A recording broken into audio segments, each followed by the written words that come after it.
Hi, my name is Petra and I'm the Technical Sales Specialist at Waste Management.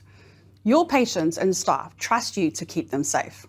At Waste Management Technical Services, we see ourselves as a partner in that duty of care. We provide safe, reliable solutions so that you could focus on their welfare.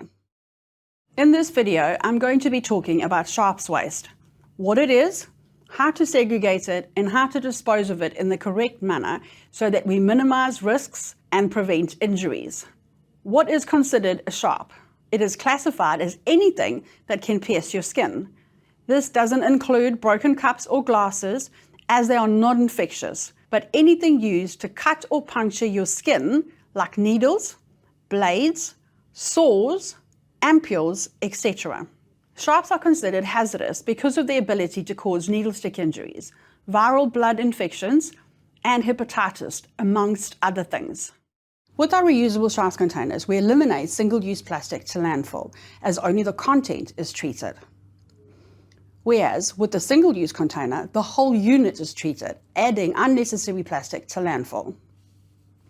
A reusable container goes through a wash line for decontamination and reuse. Each container has a lifespan of 500 washes or 30 years. The main challenge we have with the collection of sharps containers is overfilling. Sharps containers cannot be cleared by the waste orderlies if they are overfilled, as this could result in a near miss or injury. Always keep in mind the person who needs to handle the waste after you have left it in the sluice room for collection.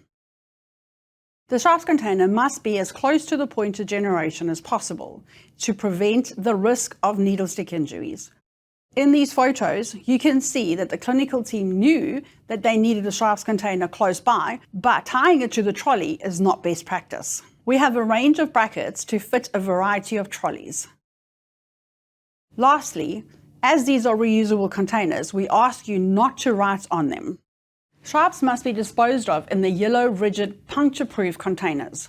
Sharps containers must be securely placed as close to the point of generation as possible, such as wall-mounted at the bedside or on a trolley.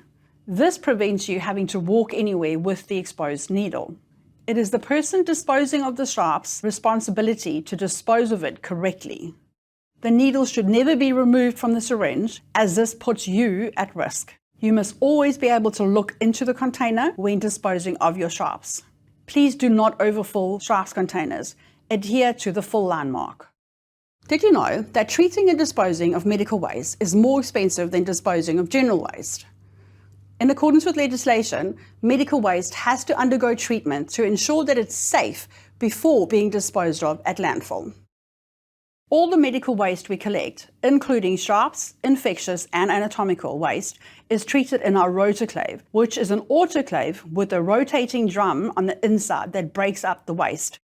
This ensures that the waste is sterilized throughout before being disposed of correctly in accordance with our permit conditions. Thank you for your time. If you have any further questions regarding the treatment and disposal processes in this video, please contact us.